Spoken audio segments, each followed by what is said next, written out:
In February 1989, a man named Alec Newald reported an extraordinary experience of abduction by extraterrestrial beings, during which he was taken to their home planet for a period of 10 days. During this period, he allegedly gained knowledge about the nature of these beings, was made aware of remarkable technological advancements, and ultimately returned to Earth with an important message for humanity. During these 10 days, Mr. Newald gained extensive knowledge about the alien race that had possessed him. However, he also encountered very disturbing insights about the human race. This revelation radically changed his view of life on Earth. Upon his return, he found himself confronted by government agencies intent on preventing him from disseminating the truths he had learned. In this episode of Talk of Jesus, I will tell the full story of Alec Newald's abduction and the important truths he claims to reveal about extraterrestrial beings and humanity. In early February 1989, Alec Newald set out on a trip from his hometown of Rotorua to Auckland, New Zealand, a distance of about 200 kilometers, or 125 miles, which he generally found to be a pleasant drive. Under normal circumstances, this trip would take no more than 3 hours. However, upon arriving in Auckland, he felt an unusual level of fatigue, as well as a rapid heartbeat and a dry mouth. To complicate matters further, he experienced disorientation and lost in the city where he had spent most of his life. After taking some time to compose himself and eat a meal, he noticed other customers in the restaurant attempting to relearn the proper use of utensils. Upon checking his wristwatch, he discovered that it had stopped working. Curiously, the clock in his vehicle had stopped at the exact same time, 10:30 a.m. Concluding that rest would restore normalcy, he retired for the night, assuming that everything would be fine the next day. However, the next morning revealed a disturbing truth. It was Thursday. This was particularly puzzling to Mr. Newald, as they had left Rotorua on Monday, so he had expected the next day to be Tuesday. Instead, he found that 10 days had passed, and he could not remember anything and had to consider the circumstances surrounding his time there. In the subsequent days, Alec encountered increased disorientation, accompanied by recurring and unsettling dreams, as well as severe headaches. His vehicle frequently malfunctioned, prompting him to sell it at a significantly reduced price rather than incur substantial repair costs. Upon retrieving his belongings from the vehicle, he discovered 2 small crystals of pyrite, a mineral commonly referred to as fool's gold. He also found a sketchbook that he habitually carried. However, upon opening it, he was surprised to find it filled with peculiar sketches and doodles that he did not recall creating. Amidst the unusual occurrences during that period, he did not dwell on these discoveries and placed the drawings on his desk at home. A few days later, 2 individuals knocked on his door, introducing themselves as scientists affiliated with the Department of Scientific and Industrial Research, DSIR. According to Alec, a New Zealander predominantly spoke on their behalf, while the other gentleman, possessing a British accent, presented his DSIR identification card, which was accompanied by another card indicating affiliation with the Royal Institute for International Affairs. This revelation aroused Alec's suspicion. However, uncertain of their intentions, he answered their inquiries politely. They expressed considerable interest in his vehicle, and upon learning of its recent sale, they displayed signs of disappointment. They departed, assuring him they would return at a later time. Feeling somewhat paranoid, yet attributing the situation solely to the matter of his car, Alec relocated and refrained from disclosing his new address to anyone. Despite these precautions, he encountered the same 2 men again a few weeks later. This visit was marked by their increased insistence and a series of specific questions to which Alec had no responses. All he could ascertain was that he had inexplicably lost 10 days and that his vehicle had begun malfunctioning, leading to its sale. When he expressed his inability to provide further information, he requested that they leave and not return. The following evening, upon returning to his apartment, Alec sensed an unsettling presence indicating that someone had unlawfully entered. Although everything appeared undisturbed, He noted the absence of the 2 pyrite crystals and several pages from his sketchbook. He figured that they had obtained what they sought and hoped this would lead to his peace. At that moment, he could not foresee the extent to which he was mistaken. From that point onward, Alec began to recollect memories. Initially, he perceived these as typical dreams, albeit more persistent. However, as he continued to dream, the fragments began to coalesce into a coherent narrative, a narrative he had personally experienced. He commenced the practice of keeping a notebook and pen on his nightstand, and gradually, memories, accompanied by images and sounds, began to resurface. He was both astonished and apprehensive about the information that had been dormant within his mind, now emerging into consciousness. Ultimately, he authored a book detailing his experiences, titled Co-Evolution, an Interplanetary Adventure. This narrative unfolds the events he endured during the 10 days of his abduction and the insights he gained regarding extraterrestrial beings and the historical lineage of the human race. As he reflected on the events, he recalled driving at a slower pace than usual that morning, prompted by the presence of dense fog. Suddenly, he experienced an unusual sensation, as though time itself had decelerated. His vision became indistinct. The steering wheel began to vibrate, and the surroundings started to tremble. The steering wheel subsequently locked, resulting in a loss of control over the vehicle. The next memory Alec retained was of being suspended in mid-air. Upon looking down, he observed what appeared to be a substantial expanse of ice, a luminous white surface, seemingly illuminated from beneath. Although he could not discern his own body and was uncertain of its existence, Alec sensed a ring of blue light encircling him. He described this state as follows. Eventually, and likely due to my acclimatization to the low light levels and the potential transformation my body was undergoing, I began to discern some ethereal entities moving in the distance. They exhibited a faint, golden glow. I glanced downward to ascertain any similarities between them and myself, but it was challenging to determine. He also noted a profound sense of tranquility. He felt devoid of fear or anxiety. He found himself in a vast, flat area, enveloped by a ring of light that encompassed everything. As his vision adjusted to the brightness of this environment, he encountered 2 humanoid beings. He referred to them as such due to their general resemblance to human beings.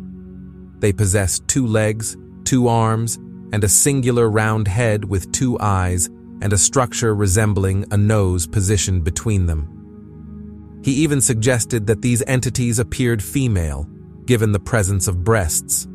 However, this was where the similarities ceased. Their bodies were covered in a shiny, plastic-like skin exhibiting a light blue-gray hue. From Alec's perspective, they were not clad in any garments. Furthermore, they were entirely hairless, and their round heads were disproportionately large, with significantly enlarged eyes. Although there was no verbal communication, Alec understood that he was expected to follow the beings, which he complied with. One of the entities approached what appeared to be a transparent glass cabinet, indicating her desire for me to step inside.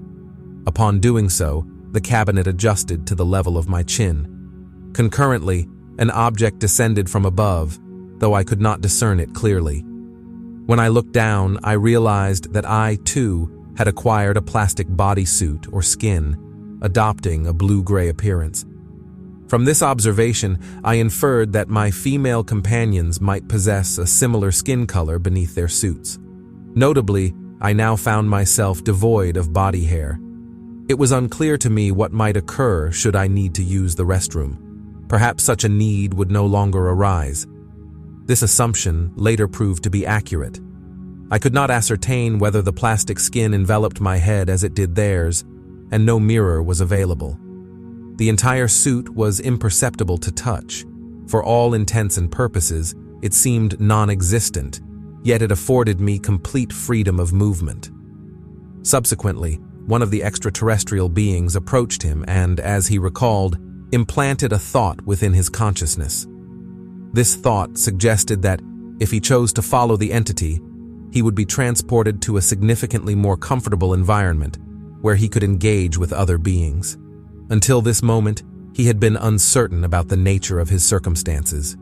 He did not perceive these beings as aliens, but rather as angels, leading him to contemplate the possibility that he might have experienced death.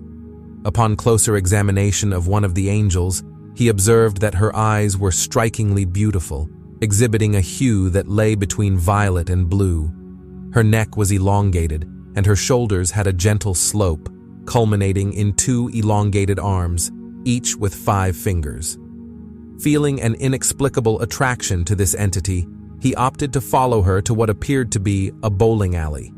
The entity subsequently left him in that location.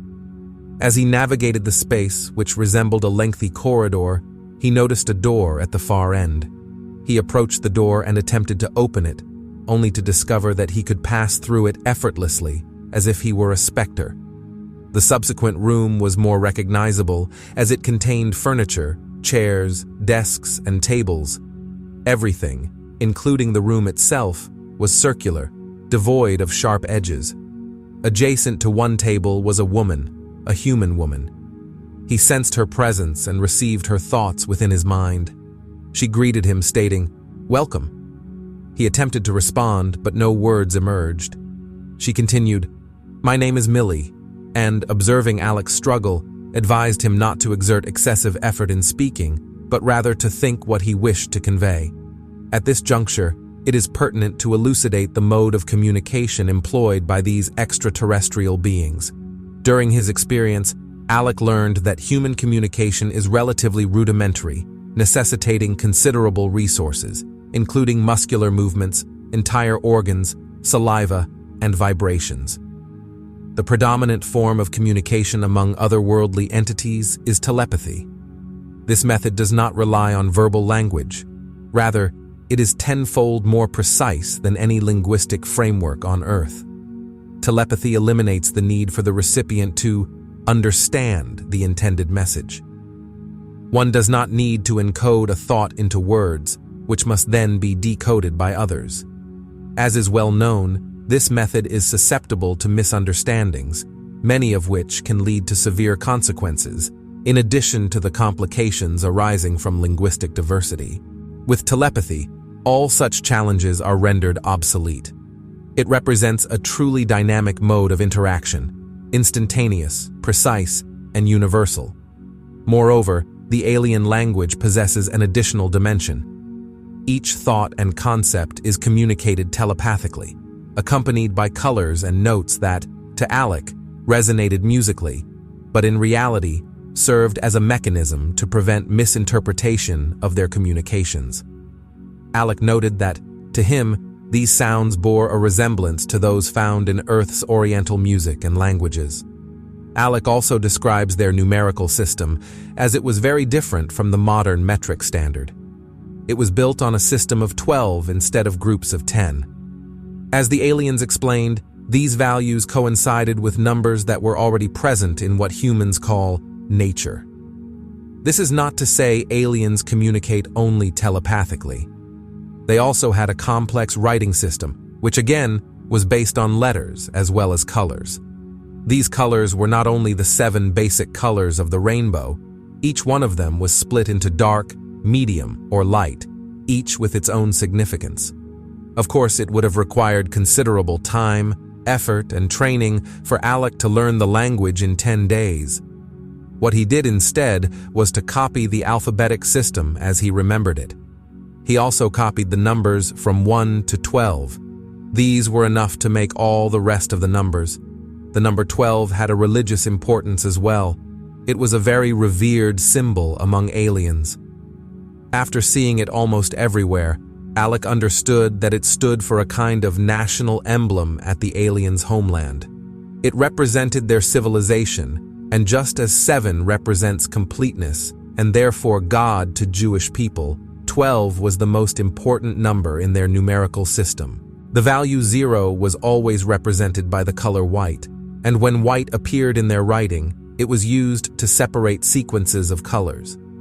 Alec would always ask what the symbols meant out of curiosity, But in reality, 99% of communication was done through telepathy, directly into each other's mind and without the need to learn the other's language first. This is an extraordinary invention, one that would revolutionize life on Earth, and as we will see in a few minutes, this is not far from happening. Via telepathy, he learned from Millie that he was not dead or on another planet, but on a transporter they called a light ship. She explained that she once lived on Earth, but she didn't want to return. Millie was just a crew member. The ship was run by entities she called guardians or elders. But before she could explain anything else, they were approached by three beings.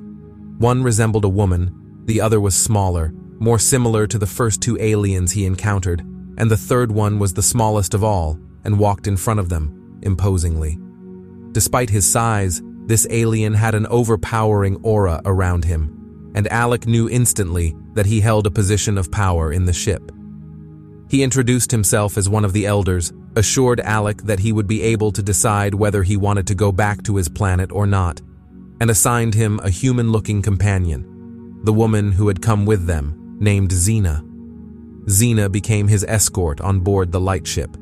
She followed him everywhere for the following days and answered all his questions. Alec was curious as to why they had chosen him and planet Earth. Xena explained that they had been looking for a new home, and Earth was a good candidate for colonization, except that the aliens could not yet tolerate Earth's gravity. Enigmatically, she told Alec that this situation was about to change. Alec wanted to know more, but he was tired. Xena offered him liquid nourishment and a place to rest, promising to tell him everything later. But nothing could ever prepare Alec for what Xena was about to tell him. Alec described his first important talk with Xena in detail. They were alone in a white room without external distractions, where a sensation of calmness permeated everything. She started to talk. "I will, however, tell you more of your own race's personal history, for it is important that you should know your own past, and that evolution as you understand it is a myth. The changes are never slow, but they are always planned. Later, I shall show you that nothing in this universe, past, present, or future in your time scale, is left to chance." This came as a surprise to Alec, but as Xena kept talking, it all started to make sense in Alec's mind. There are different races of extraterrestrial beings in the universe. Many of them visited Earth in the past.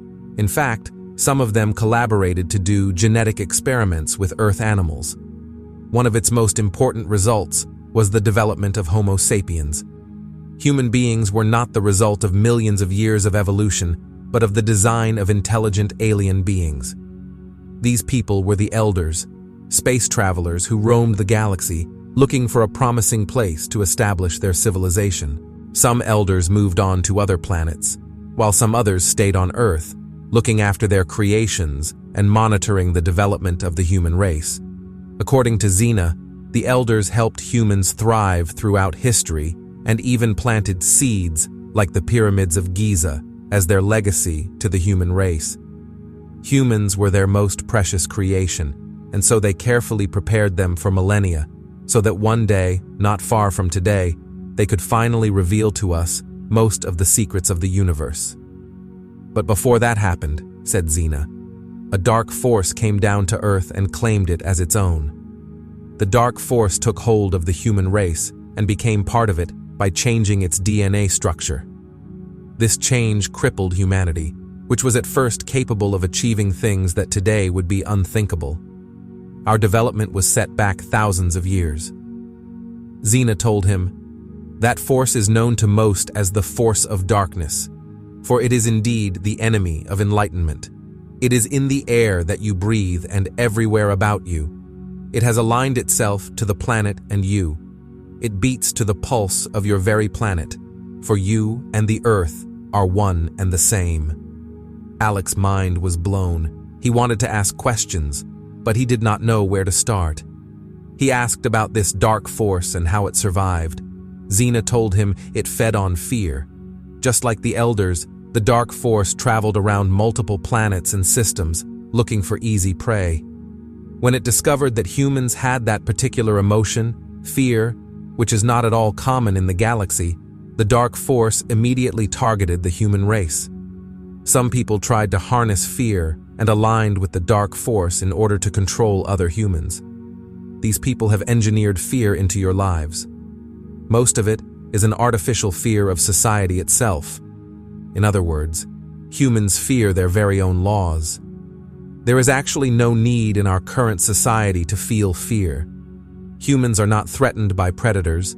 They have mastered knowledge about most of the basic scientific and physics principles, and they are able to accurately predict most of the natural occurrences, such as stellar cycles, meteorological phenomena, and everything that has to do with the life cycle of plants and animals. So all their fears are based on nothing but the will of those in power. This, according to Xena, started millennia ago.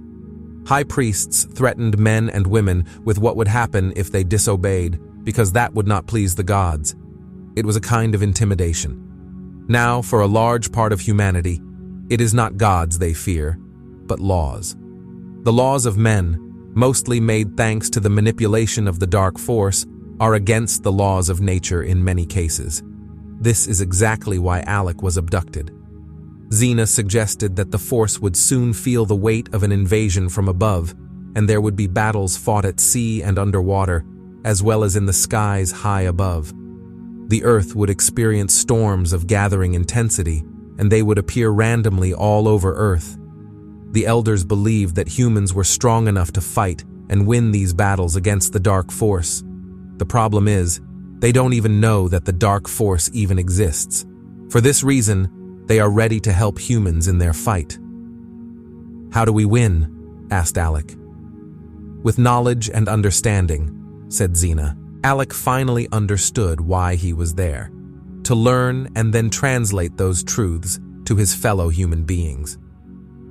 Alec asked why they were so interested in helping humans, instead of just letting them annihilate themselves in the long run. Xena smiled because she had been waiting for that question. It showed her that Alec was the right person to be trusted with this truth. She told Alec that they also needed things from planet Earth, so in truth, it was a kind of trade. Xena used the word co-evolution. This meant that both humans and the elder race would be able to grow and change for the better. They intended to be friends with humans once they learned how to break free from the dark force. Of course, he was not the only one to be abducted. Each one of the carefully selected individuals would have a similar conversation in a similar spacecraft, because it wasn't sure that any of them would succeed in convincing their fellow humans of what sounded like the ravings of a lunatic. During his stay in the lightship, Alec had time to explore it. This is how he describes it. The areas were constructed in such a way that the curved walls and unusual diffused lighting made size rather difficult to estimate using sight alone. Back then, I had no idea just what material was used to construct these rather strange-looking walls, but I noticed there was a honeycomb-type pattern deep within them. I was also puzzled by the fluorescent blue-white light that was emitted by these same walls and the domed ceiling, for it seemed to have no direct source. Alec was outfitted with a skin or suit that made him look exactly like the aliens on the ship, only taller. It appeared custom-made, as it fitted his body perfectly, so much that he often forgot that he was wearing it. It did not seem to have any zipper, and the texture was similar to Teflon, very smooth except for the fingertips, which were slightly ribbed. Xena had explained to him that the suits provided nourishment through the exchange of energy, and that while wearing them, he would never need to eat solid food or expel any waste substances from his body, so there was no reason to take it off at any time. From Xena, he learned how the whole ship was powered. Alec already knew that electromagnetic energy naturally surrounds and permeates most planets, including Earth. This type of energy can be used as an endless, inexhaustible power source, which is very cheap to access because it is everywhere. In the case of the lightship's aliens, they had known how to harness electromagnetic energy for many thousands of years. This energy can be tapped in the simplest of ways with technology that has been available on planet Earth for a long time. Indeed, Alec learned that UFOs use this energy source to power their craft when they visited Earth. The main advantage of electromagnetic energy is that it doesn't require generators. Nuclear, hydro, coal, and oil power generators would be unnecessary, as well as wires and cables, as there would be no need to transmit this energy. It would suffice with individual receivers, like radios. This was not science fiction. Humans have known about this technology since the early 20th century, when Nikola Tesla researched this exciting technology that would end all power shortages forever. He was sabotaged by the people in power, whose interests were connected to a form of energy they could profit from. Alec then inquired about the shape of the ship. Xena struggled to find a way of explaining, as she usually did, because their civilizations were so different. She always tried to start by describing something he could relate to. Their early explorers, Xena explained, arrived in the north of what Alec knew as Africa. There, they met the natives and helped them develop their society. As the elders had a lifespan of 8 times that of terrestrial people, they were regarded as immortal gods. They didn't mind this mistake as long as they worked together to improve human civilization. Some of them even enjoyed it. When they were ready to leave Earth, they left a blueprint of an older model of a ship so that in due time they could ascend on it. The blueprints have always been there in the middle of the Egyptian desert for all to see. The pharaohs claimed the pyramids for themselves and even had more of them built, but they never actually understood the incredible technology that is encoded in the ones the elders built. Alec was puzzled. He could hardly believe that he was traveling through space inside a pyramid, just like the ones in Egypt. Xena patiently explained that at the moment it was not pyramid-shaped, but once it landed, it would become one. These transporters can change shape when they need to gather energy from a planet. According to Xena, the pyramid is by far the most efficient shape to do that with, and so is the cone. "When will we land?" asked Alec. "Soon," replied Xena, "when we arrive at Haven." At that moment, Alec learned the name of their home planet and felt excited to reach it and learn more about their way of life. One of the first things that Xena revealed to Alec was the existence of an other side to himself and to everything that existed. At first, he did not understand, but it was the main topic of a later conversation with her, where she explained that everything that existed had 2 dimensions, one positive and one negative. Humans, in their present form, and because they had their DNA changed by the dark force, could only access the positive dimension of existence. They were unable to see anything that existed in the second dimension. This dimension was parallel to the first, but in it, there were no boundaries between bodies, things, or substances. Being able to reach the negative dimension meant being able to access the secrets of the human body, travel between past and future, and transcend the dimensions of pain, time, and existence. Everything exists at the same time everywhere, so if someone can slip between dimensions, they can access anything they want immediately. This was difficult for Alec to comprehend, so Xena gave him an example. Suppose you are looking for something. Your car keys, anything. You go to the kitchen table where they always are, but you don't see the keys, so you keep looking and go into another room. They are not there. Then you come back to the kitchen, and the keys are right on top of the kitchen table. You couldn't have missed them the first time. You are completely sure that they weren't there. But that can't be, so you blame yourself and continue living your life without giving another thought to the whole matter. In reality, this was what Xena called dimension slipping, a mini leap from one dimension to the other, one where you can access anything you need when you need it. Xena described herself and the crew of the ship as dimensional time travelers because they came from Alec's future. They were in the process of improving their own race by experimenting and mixing human and alien DNA. She told him that although their experiments were successful, they still needed to find a better way of processing air in an oxygen-rich atmosphere like Earth had.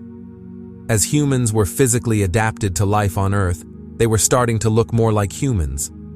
In the future, they would not be distinguishable at first glance from regular humans. That is when they could finally disembark on Earth, their new home. They also hadn't perfected the human form of reproduction. They abducted human women and artificially inseminated them with modified alien embryos. The hybrids born from these surrogate mothers were named and numbered, and Xena was the fifth of her brood. However, the main problem that prevented aliens from intermingling with humans for the time being was their vibrating frequencies. Aliens vibrated on a higher plane than humans.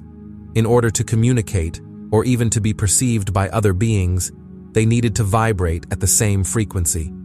Alec's frequency was changed when he was abducted. Otherwise, he would find himself inside a completely empty space. This is what happens with ghosts on Earth. They are perceived during temporary dimensional mini-leaps, but not as having a complete body. Once their frequency is modified, humans will be able to perceive every form of being that exists in the same plane of existence, including the aliens of the race that abducted Alec. After explaining all this, Xena took Alec to a room with a special chair that was fitted with a wraparound headrest. Some other aliens were present, operating complicated machinery. Xena referred to these aliens as technicians. Alec knew he was supposed to sit in the chair and tighten the headrest around his head. This was the first and only time when he felt fear, and it was only briefly. He found out later that what they performed on him were compatibility tests. These tests were required for him to enter the so-called breeding program on planet Haven. In short, Alec was tested for resistance to different viruses and also to see if any viruses were present in his organism. They did not share the results with him, but seeing that they allowed him to descend on Haven, he must have passed them. Their technicians commenced the procedure and positioned the headrest. It was tight-fitting around the head and came well forward just above my ears. They then proceeded to show me a range of flashing pictures.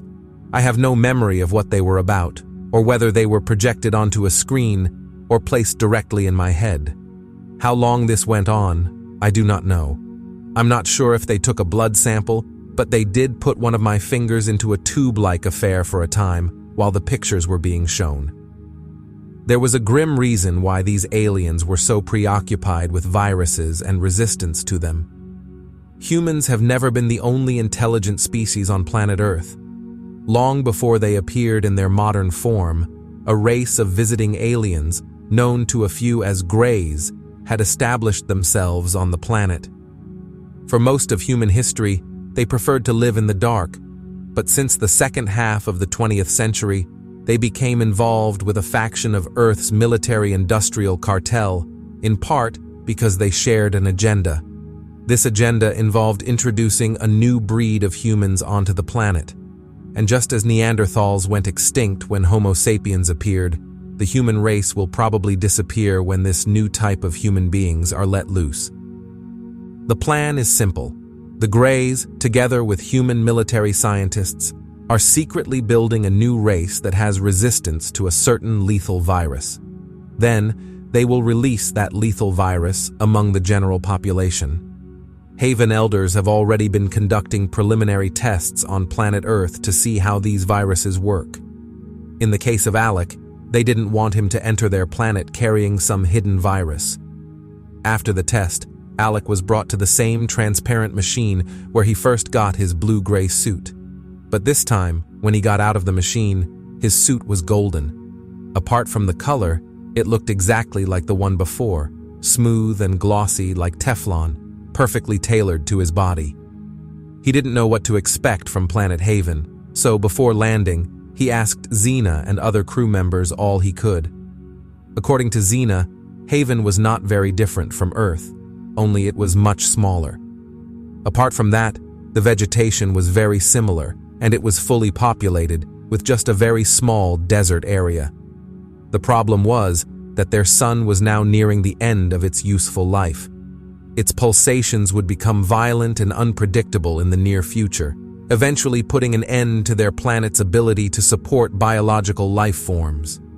A bigger problem they had was that if they were to establish themselves on any planet larger than Haven, they would have to get used to the gravity.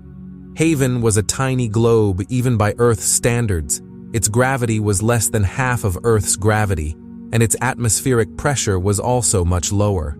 Xena's ancestors were not originally from Haven. They had moved there when some catastrophe befell their other planet.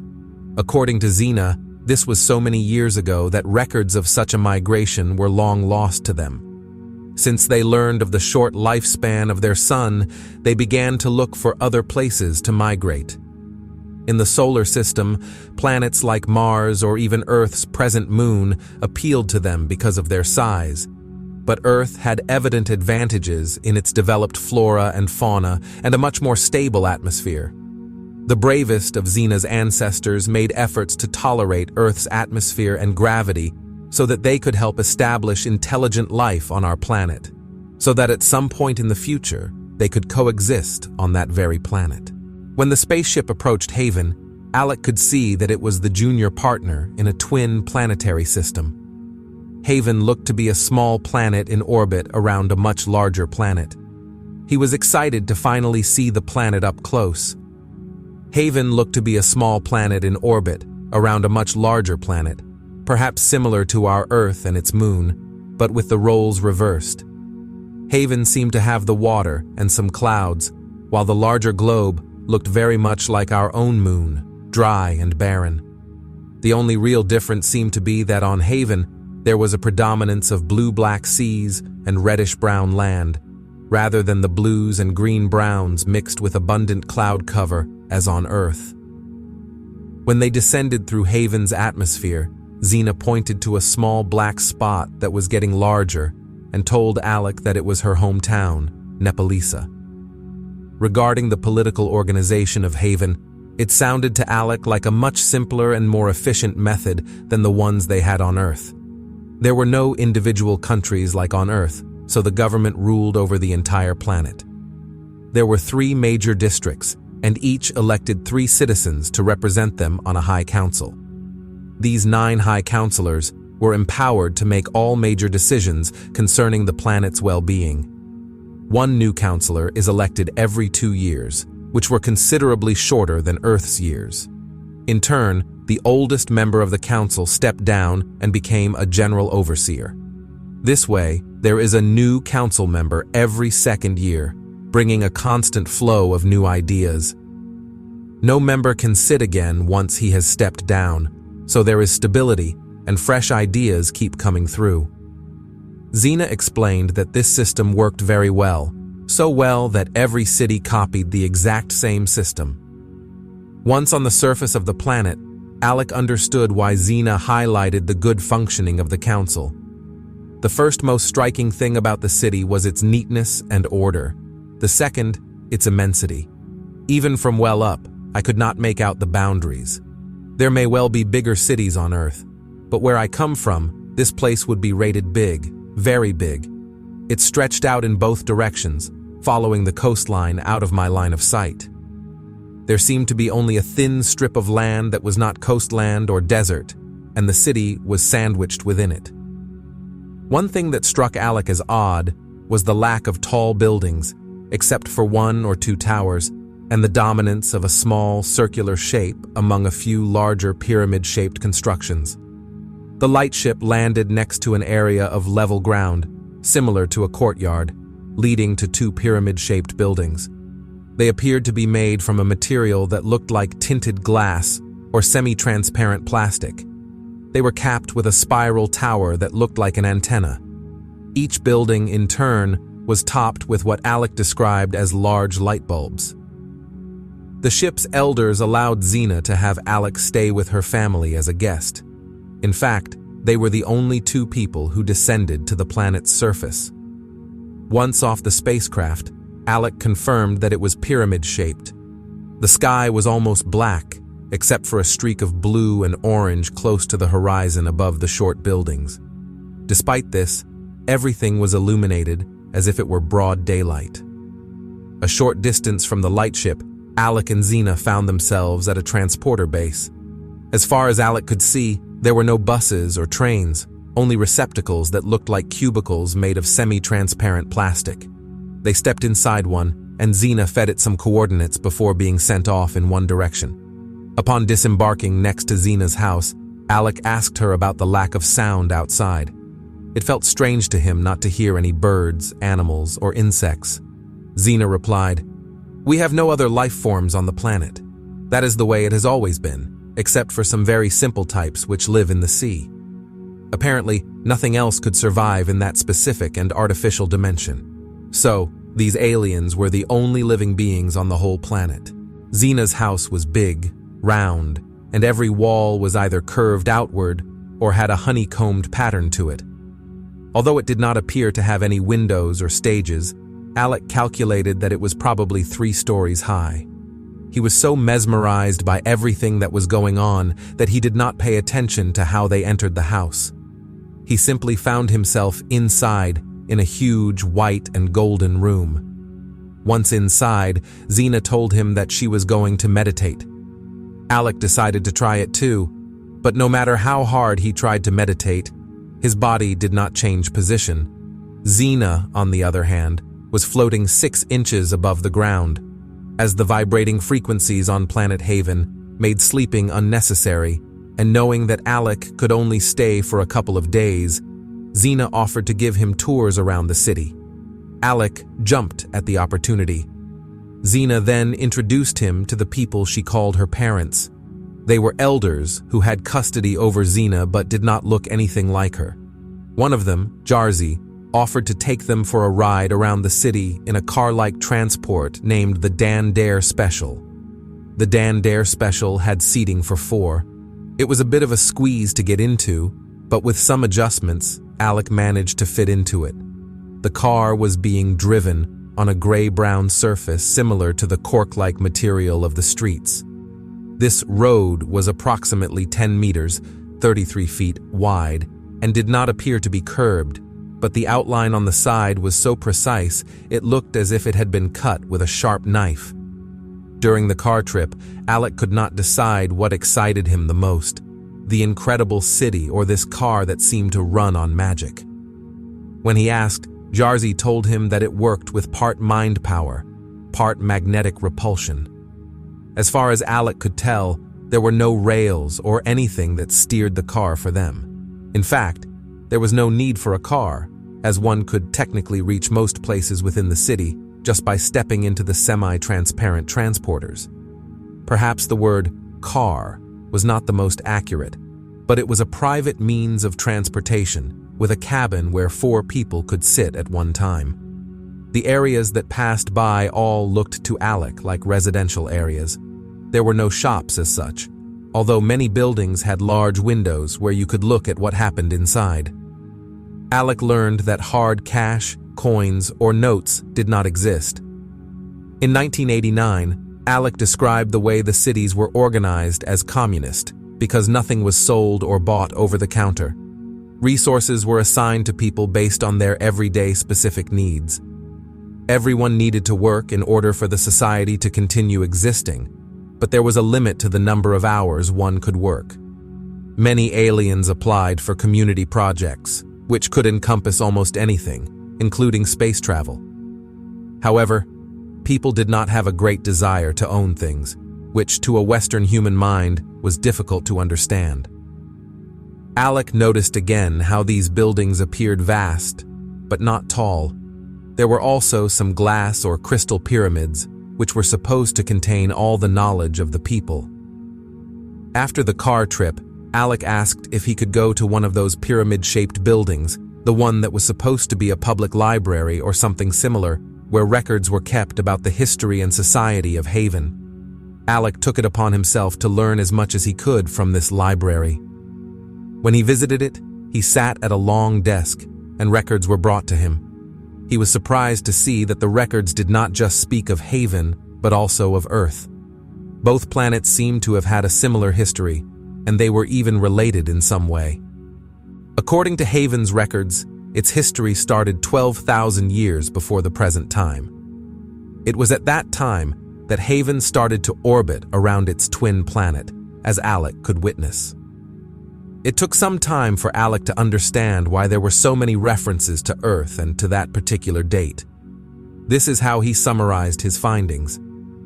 "I was astounded to learn from the Haven archives that our Earth did not always have its present moon, and that indeed, this present moon is a recent acquisition, possibly as recent as 12,000 years ago.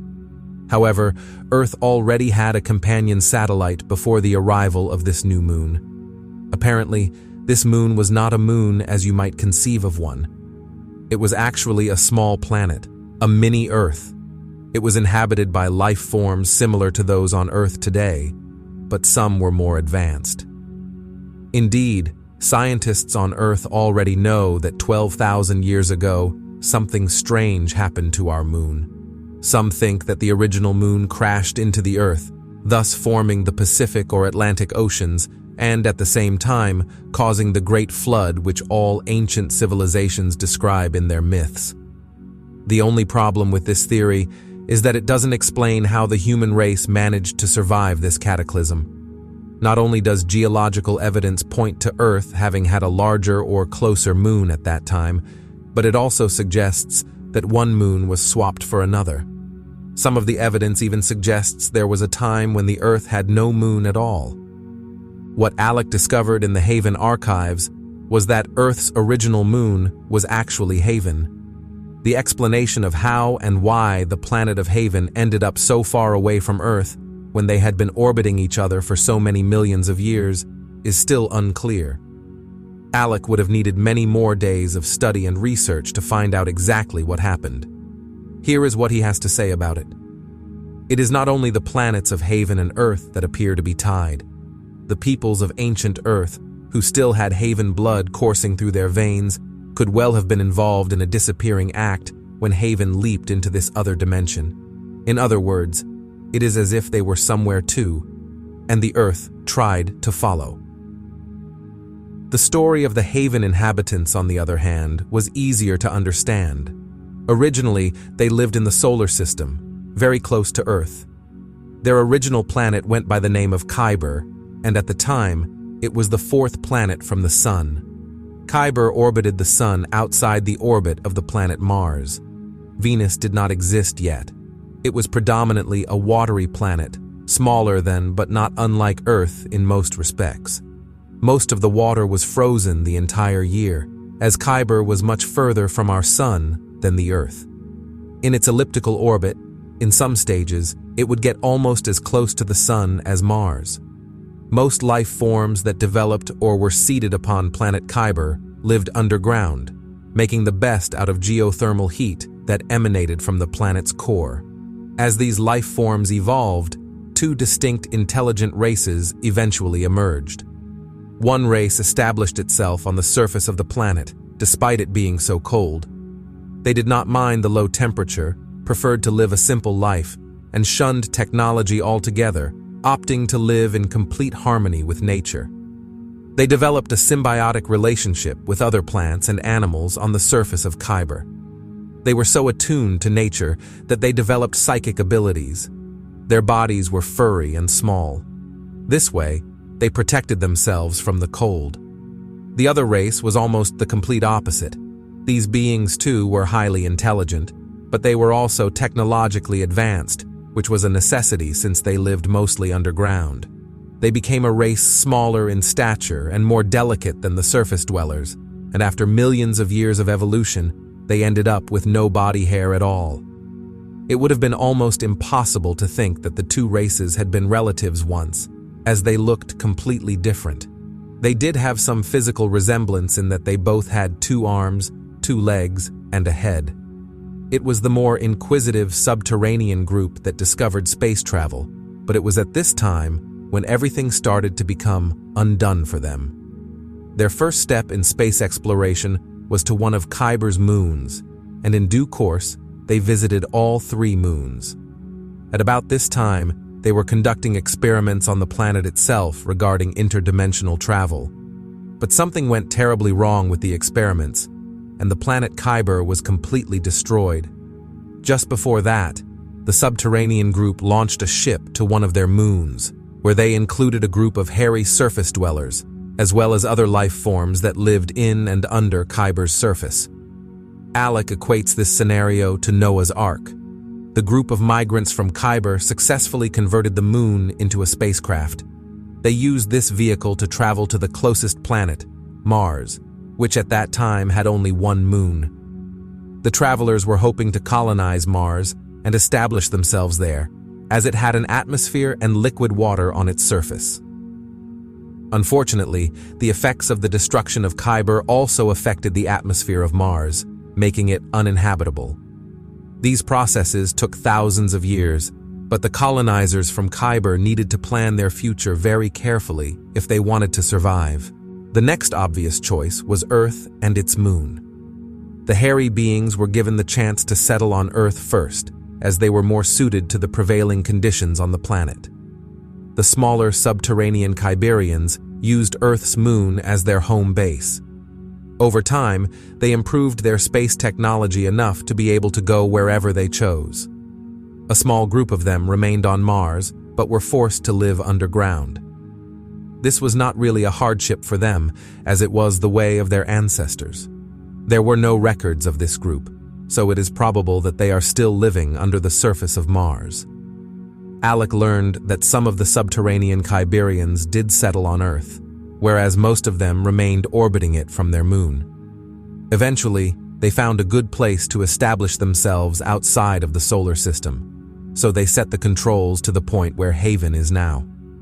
However, they learned from their past mistakes, so in order not to disturb Earth's atmosphere, they replaced their moon with another rock of similar size. After learning so much about alien technology and history, one question came recurringly to Alec's mind. Why him? He was still unsure of why they had singled him out on a planet where almost 6 billion people lived.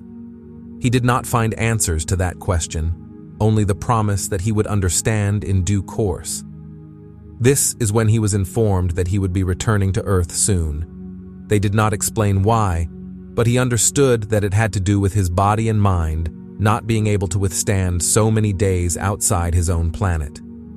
He became suspicious about the tests that were performed on him. Maybe they had taken his seeds for use in their breeding program. He thought of his life back on Earth. It was not a very exciting one. He knew his golden suit was partly made of actual gold, so he wondered if he could take it back to Earth. He would be rich. Unfortunately, this just wasn't possible. He would have this suit replaced by the traveling blue-gray version, and then back on Earth, he would be dressed just as he was before the abduction. The last few days had been so mind-blowing and stimulating that he hadn't had any free time to think about what would happen when he returned, or even if he wanted to return to Earth. This is what Alec said about the last days before leaving Haven. The act of leaving was more emotional for me than I could possibly have imagined just a few days before. Some of the happenings immediately prior to this final act on alien soil had rather taken me by surprise. Perhaps one day, when experiences such as mine are no longer considered controversial and ridicule does not flow so readily from non-believers' lips, I may summon the courage to tell you the complete story of my adventure. Apart from the memories and knowledge he learned in Haven, Alec brought back with him a mysterious message which Xena told him just before he left. Forget the abomination you have seen here. When you get home, with all caution and common sense, let the sun see your eyes. In spite of what others may say, do not hide yourself from a friend. What could this possibly mean? How could he know who was his friend and who was not? As he would soon learn, this had to do with the fact that the gray aliens, together with the CIA and NASA, are actively trying to cover up anything and everything that has to do with the elders from Haven. But he did not know this at the time when he was brought by Jarzy to a huge lightship. Alec was unsure whether it was the same lightship as before, but from the outside it looked identical. On board the ship, there were several unknown crew members, but he did find a familiar face. Millie was still part of the crew, and during the several hours of that voyage, he had long, stimulating talks with her. She had agreed to this mission because it might have been her last chance to see Earth for many years, so she wanted to make the most of it. So did Alec, who now was much more used to how these aliens did things. For this reason, he was informed that preparations were underway for his transmutation back to a lower density. This was what they silently did to him when he first stepped onto the ship, although they did not tell him at the time. He simply wouldn't have understood. Now he needed to undergo a similar course of events, as had happened on his way 9 days before, but of course, in reverse order. It was a process that would change the rhythm of his metabolism in order to get used quickly to the vibrating frequencies of Earth. They made him consume quite an amount of a very salty and strange liquid. The total time for this transmutation process was approximately 24 hours. The sequence of events was explained to him beforehand, as it would not be possible to communicate with Alec once the suit had been removed. Alec recalls his last moments on the lightship. From this point on, things are a little sketchy. I did arrive in Auckland eventually, as you already know from the sequence of events at the beginning of my narration. However, little did I know that my adventure was not yet over.